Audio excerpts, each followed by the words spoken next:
กับ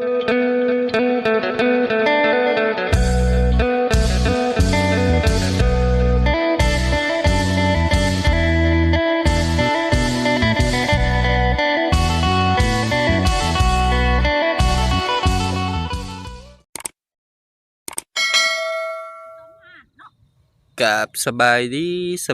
และสวัสดีพ่อแม่พี่น้อง FC กันมือสุขูสุคนบ่ว่าทางฝั่งลาวทางฝั่งไทยหรือต่างประเทศยินดีต้อนรับเข้าสู่ช่องบ่าวจำมั่มอีกแล้ว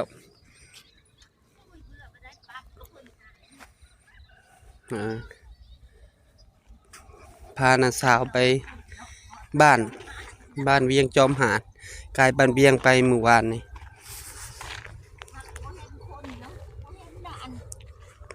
คนเยอะงะอันนั้นกะมันไม่ได้ออกตะเฮือนได้ได้ผม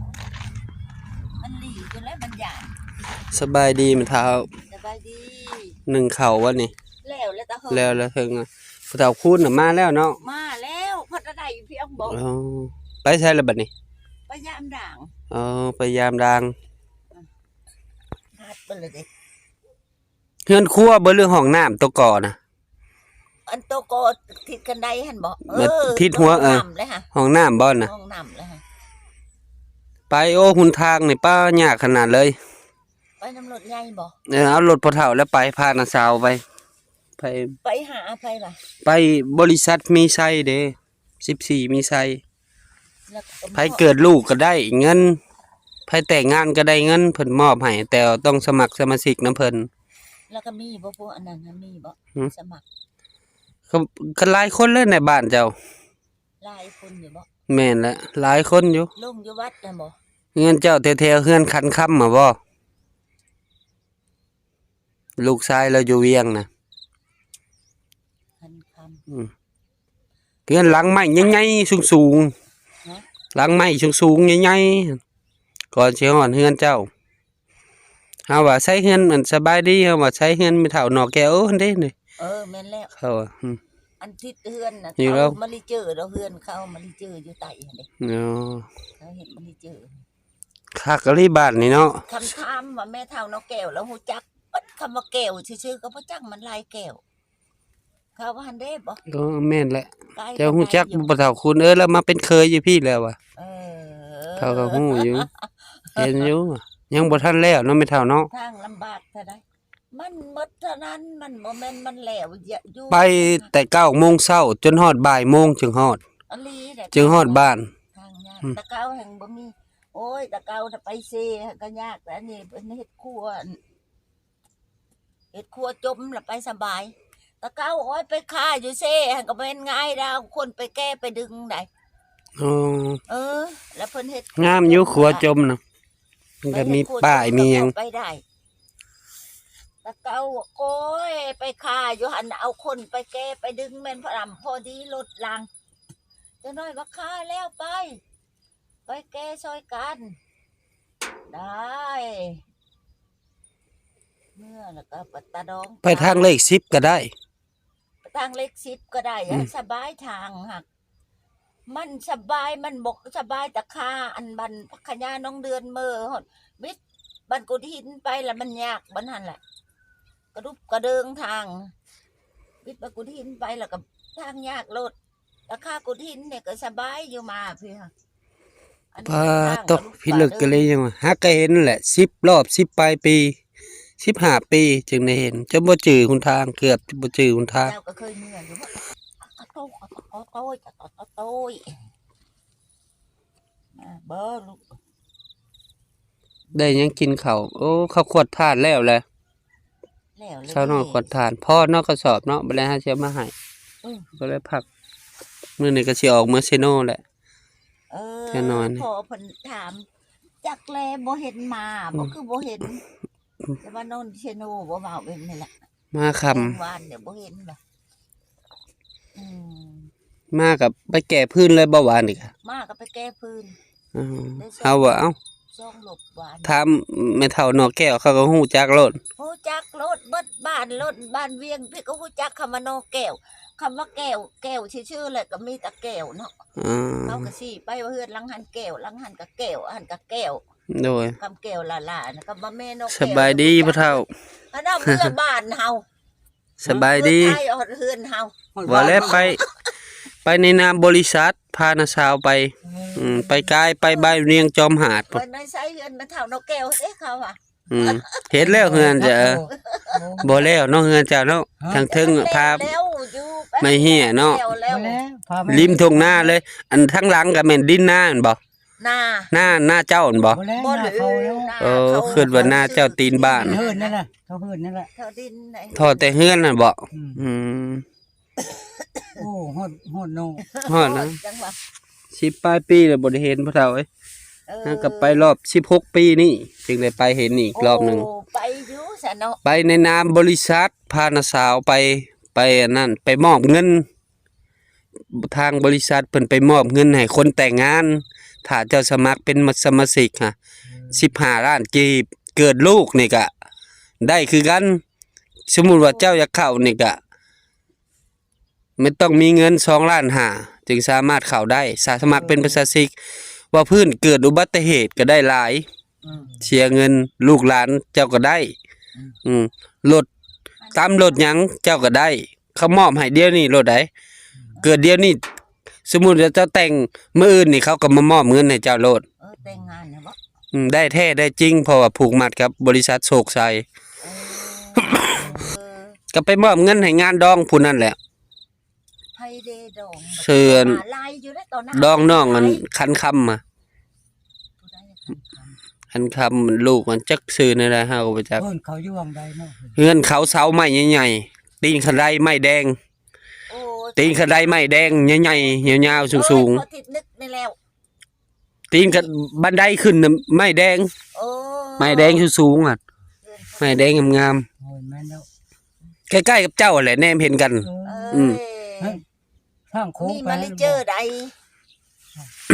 สมมุติว่าเฮือนเจ้าเนาะมันปิ่นหน้ามาทางพี่ทางข้างไหมหลังใหญ่ๆหลังเดียวแหละหลังเสาไม้มีหลังเดียวหั่น ติดนึก มันไม่ เอาเมียดิ เขาเฮ็ดเขาไปเจอเฮ็ดนั่นบ่เห็นตะหน้าเฮิร์นเขาข้างเฮิร์นเขา มาลิเจอร์ได้ พี่ทางเข้าพี่ได้สมมุติว่าบ่อนเขาขายกาแฟเจ้าเห็นบ่แต่ละมื้อเขาขายกาแฟเห็นบ่เขาขายกาแฟอยู่แคมทางฮะเขาวางโต๊ะขายกาแฟแต่ละมื้อนั่น เขา เงินเวลาแล้วก็ถัดไปอีกหน่อยหนึงประมาณ3หลังคาเฮือนนี่แหละ ของเจ้าแนมเห็นเฮือนเจ้า นั่งนี่ ไทยโตจะแต่งงานเลยบ่แม่นอันโอ้จะว่าพออันเขาอันนั้นเฮ้ยเขาพ่อเขาแม่อันนั้นเด้อัน ม่วนได้แถวบ้านนอกเนาะ นั้นเด้ บ้านนอกบ้านนาม่วน ทิศเตียงฮะเด้จะแต่งงานยันแม่นเฮือนพ่อ จักสื่อนางไปสังเฮาก็บ่จัก เออ เฮาก็ลืมชื่อ แล้วเขามาจะแต่ง แนมเห็นเฮือนเจ้านั่งนะก็แนมเห็นใกล้ๆกันนี่ซ้ำนี่ เออ ซ้ำนี่ก็ไปหาตู้ไม่เท่านี่ เออเขามาติดนึกหั้นแล้วติดนึก บันไดอะไม้แดงเขาเห็นโอ้งามซ้อนแต่ไม้ลายเลยอยู่พุ่นเนาะ จอลายก็บ่มี ป้าไม้น่ะไปตายจากซอยมาเฮ็ดตู้เฮ็ดหยังเด้มีแต่งาม แต่หบ่มีเงินบ่มีปัญญาแต่คอยหาบ่มีปัญญาบ่มีแล้วก็อยู่แต่เพ็บอันนั้นล่ะ ปลาไม่เฮไล่หันเนาะเฮิร์นเอานะ เดี๋ยวเฮาสิให้เบิ่งรูปจังหน่อย เอออันมันบ่มีปัญญาอึดอยากไปทางลูกใหม่ฮะบ่มีปัญญาเฮ็ดบ่มีเงินมีคำนี่แหละ ออกแต่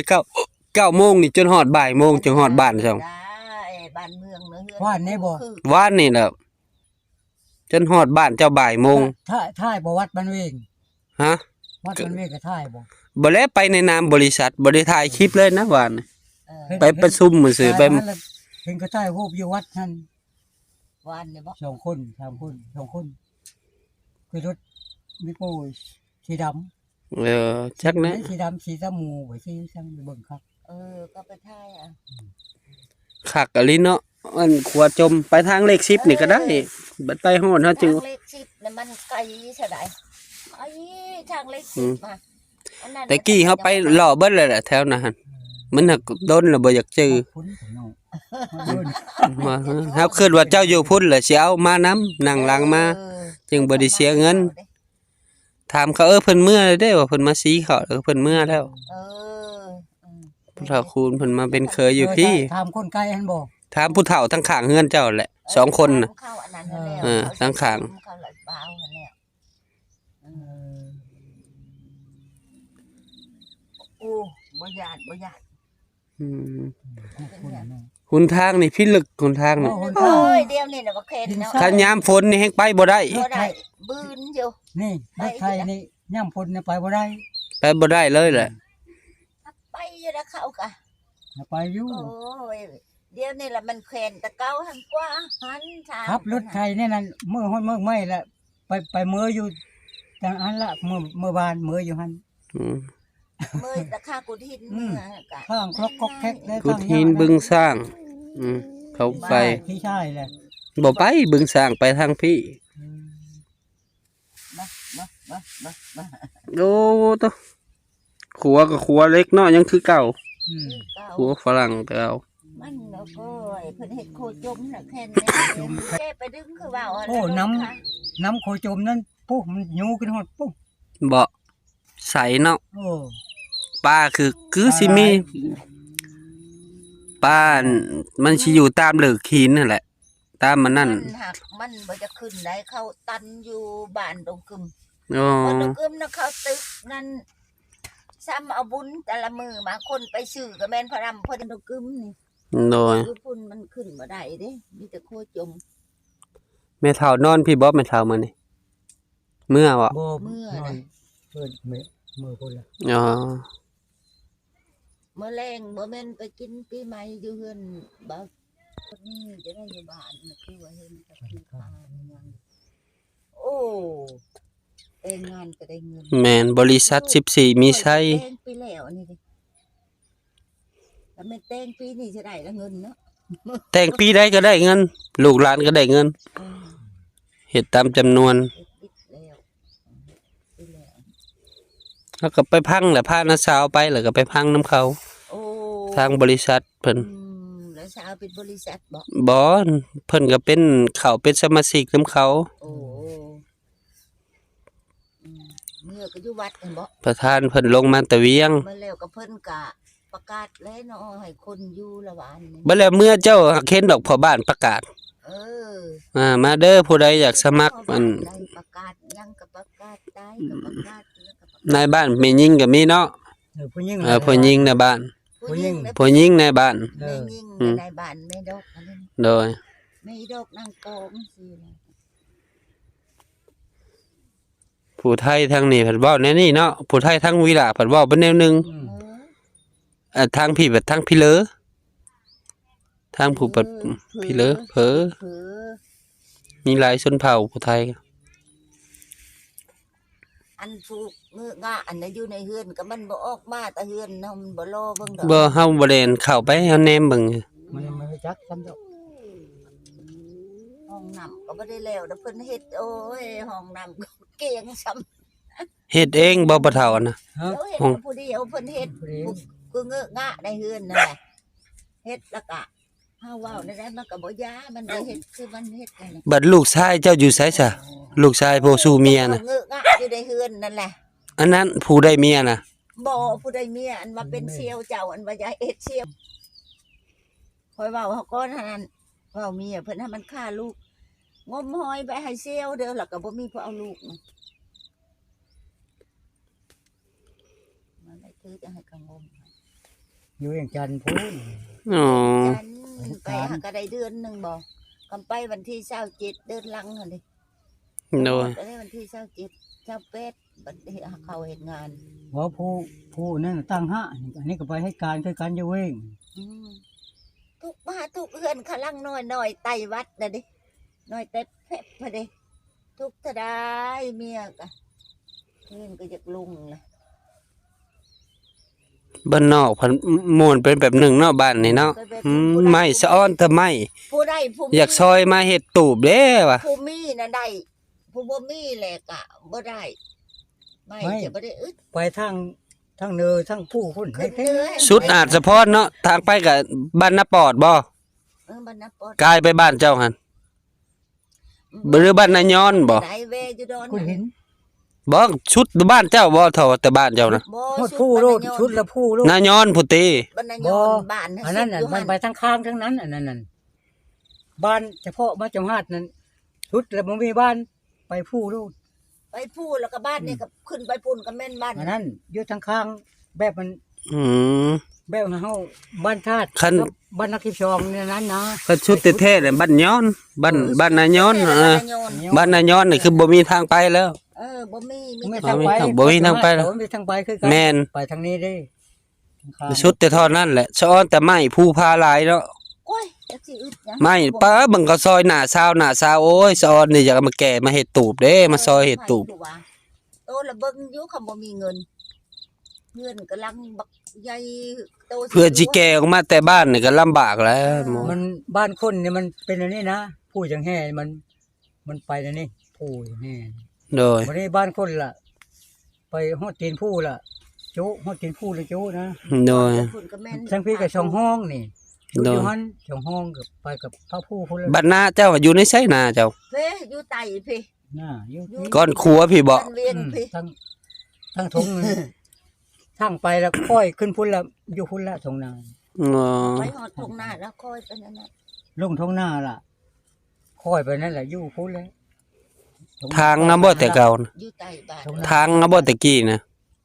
ไม้อะบ่ทางอะบ่ บ่ได้ทางละหน้าผัวผู้ตาย เออ ค่อยเอาตะเกาค่อยก็อยู่ดงเห็นบัดนี้ล่ะก็ผัวตายอยู่ดงเห็นขึ้นไปเอาบรรจอมหาด โดย ขึ้นไปเอาบรรจอมหาดแล้วผัวละตายแล้วเอาหน้าผัวแล้วก็มาเอาผู้นี้ โดย หน้าเขาเน่าแล้วแล้วก็หน้ามูนเขาก็ต่อเลย โอ้